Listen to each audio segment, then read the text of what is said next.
plan coordinated early morning raids on Shiite communities, al-Zakzaki supporters' homes in Abuja.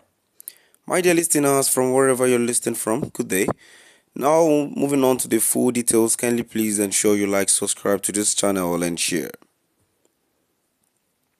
Security agents are planning coordinated attacks on the homes and properties of followers of Ibrahim al-Zakzaki, leader of the Islamic movement in Nigeria, IMN, Sarah reporters has learned. Sources revealed that the operation is scheduled to take place around 2 a.m. on Monday in Abuja and surrounding areas including Maraba.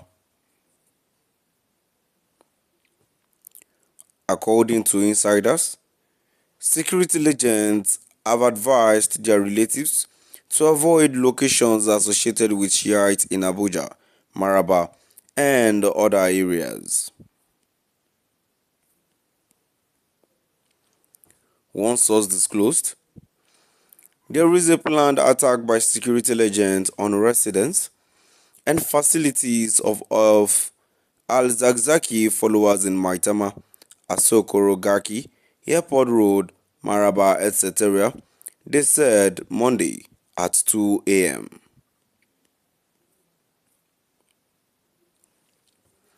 This development follows a violent incident on March 28, 2025, during which at least 5 IMN members were reportedly killed and many others injured in an attack by the Nigerian army on a pro-Palestine procession in Abuja. The procession, held to mark International Quds Day, was organized in solidarity with oppressed communities worldwide, particularly Palestinians. While the event was conducted peacefully across Nigeria, the Abuja procession turned magic. Witnesses reported that the protesters were marching peacefully after observing Jum'at prayers at Dane's Plaza when soldiers stationed near the mosque attacked them. The soldiers allegedly used live ammunition, causing fatalities and injuries as people fled to avoid the chaos.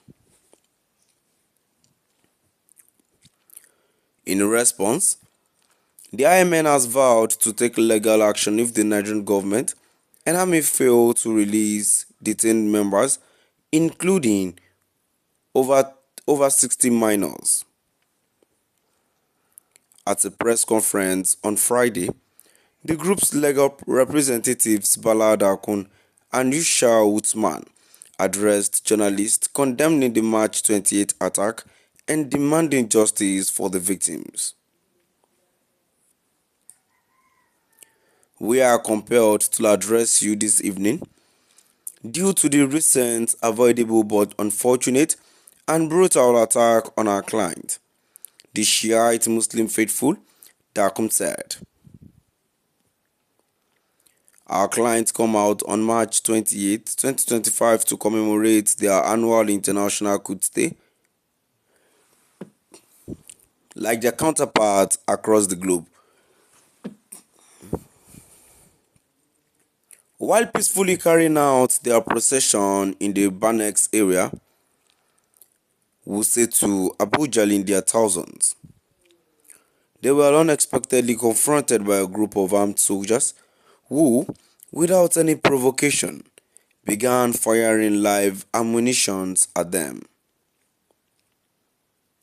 He continued, as a result of this inhumane, callous, cruel, barbaric, and horrific attack, about 26 persons lost their lives, over 30 sustained various degrees of life-threatening injuries, and around 274 were arrested by the soldiers.